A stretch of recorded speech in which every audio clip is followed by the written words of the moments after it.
दिनेश जी हमारे साथ हैं और दिनेश जी मुझे कुछ बता रहे थे हमारा ये ग्राफिक देख करके। सर आइए जरा मेरे पास साथ आप इधर ही आ जाइए। सबसे पहले तो जो हम लोग बार बार व्यूअर्स को बता रहे थे, ये 6000 किलोमीटर प्रति घंटे की रफ्तार से इस वक्त वो चल रहा है चंद्रयान, और इसको लगभग अपनी स्पीड जो है हॉरिजॉन्टल स्पीड उसको शून्य कर लेना है जब उस जिस एग्जैक्ट स्पॉट की बात इसरो कर रहा है।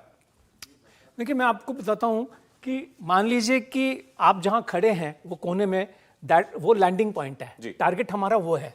जब शुरुआत होती है तो यहां से अगर आप ऊपर देखेंगे तो करीब 25 किलोमीटर है।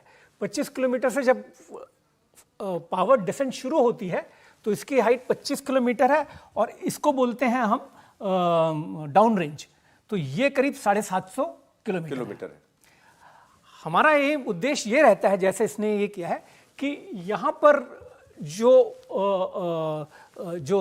लैंडर है वो हॉरिजॉन्टल है।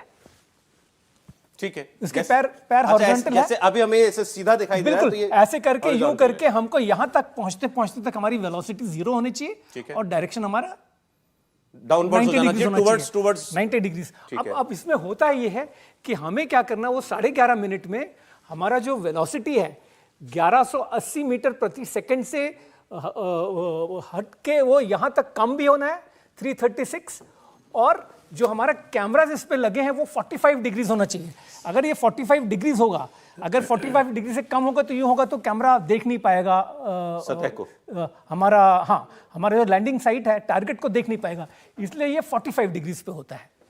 आप ये सोचिए कि 11.5 मिनट और 7.5 यही रोक दीजिए। हाँ, तो यहां से जब आता है वो इस 3 मिनट के अंदर यहां पे वो कैमराज इसको होल्ड करते हैं, इस पोजीशन को चेंज नहीं करता, 45 डिग्रीज पे रहता है 10 सेकंड के लिए।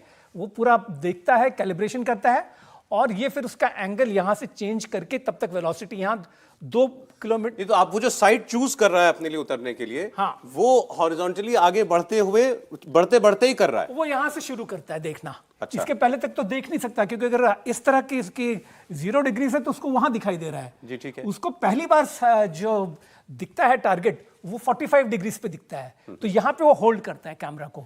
मतलब आप कुछ नहीं करता है, इसकी पोजीशन चेंज नहीं होने देता 10 सेकंड के लिए, तब तक उसको वो मुआयना करता है, कैलिब्रेशन करता है, और तब इसको फाइन ब्रेकिंग फेज बोलते हैं। इसको ये फेज जिसको कहते हैं एटीट्यूड होल्ड यानी ओरिएंटेशन होल्ड। और यहां से फिर वो क्या कहते हैं कि 3 मिनट के अंदर उसको 45 डिग्री टर्न करना है।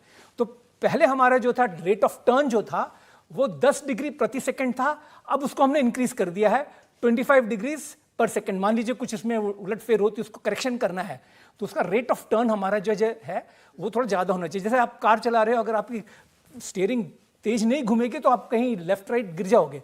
अगर उसकी स्टीयरिंग की रेट कम है तो उसकी अभी इन्होंने टर्न रेट ऑफ टर्न उन्होंने बढ़ा दी। एक तो ये उन्होंने पिछले से किया, दूसरा इन्होंने बहुत बड़ा जो बदलाव किया है, ये जो ब्रेकिंग फेस है, रफ ब्रेकिंग, उसमें वो क्या कर रहे थे कि थ्रस्ट कंट्रोल का जो एरर है वो अक्यूमुलेट हो रहा था 11.5 मिनट तक, और वो एरर बहुत ज्यादा हो रहा था।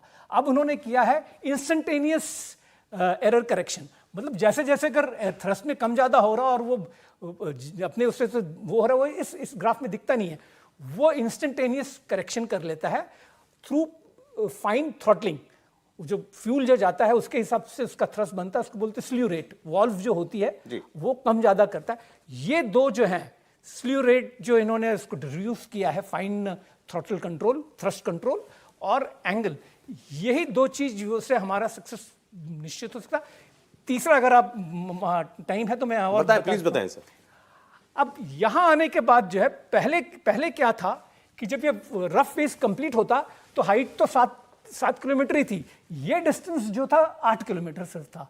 अब इसको हमने 32 किलोमीटर कर दिया है। ठीक है।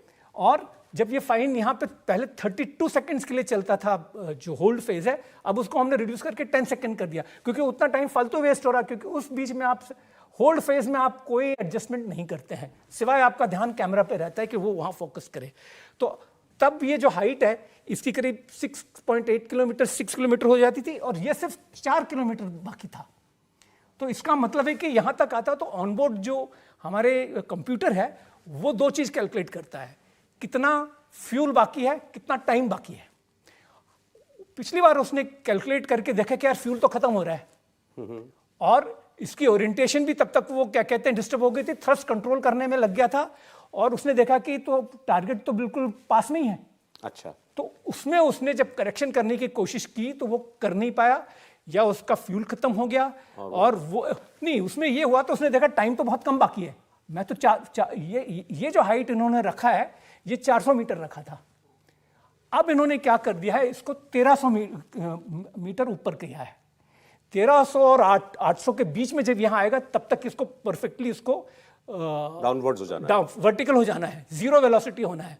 आप क्या कहते हैं ना, आपने देखा होगा कि कार जैसे आप चला रहे हैं, सिग्नल पे होता है स्टॉप लुक गो, तो यहां वो होवर करता है ऐसे करके 3 4 10 मिनट 10 सेकंड के लिए होवर करेगा, तब वो नीचे उतरेगा यहां तक। मतलब हॉरिजॉन्टली बिल्कुल मूव नहीं कर रहा है, अब ये बस होल्ड कर लिया। Horizontal velocity is zero. Zero, okay. Vertical velocity is also zero. Is also zero. By the time it comes till here, it is 2 meters per second. ये हॉवर कर रहा है बस हवा में। होवर कर रहा है, वो पहले 800 मीटर पे होवर करेगा, पहले वो 400 मीटर था। मैं अगर हॉवर करने के समझा सके, जैसे ड्रोन हवा में हम उड़ाते हैं और वो एक जगह पर जैसे रुक जाता हेलीकॉप्टर होता है, है। हेलीकॉप्टर जैसे एक जगह पर बस एक होता है, रुका हुआ उसके है। बाद वो क्या करता है, यहां तक आता है, मान लीजिए यहां तक आया वो 150 मीटर तक।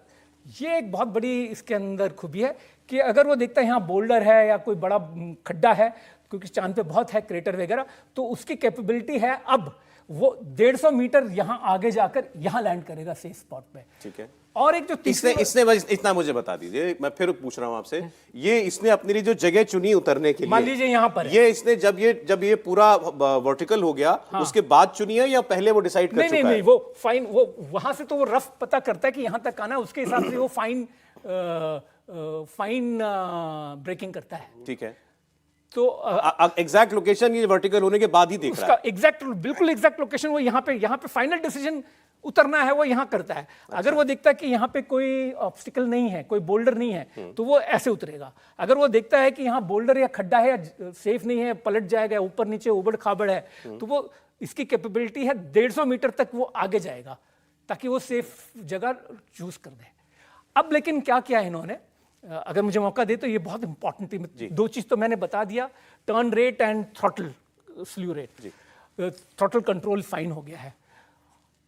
तीसरा सबसे बड़ा इन्होंने कर दिया है, और मैं तो चाहता हूं कि ये समझने की, RTRT, रियल टाइम रीटारगेटिंग।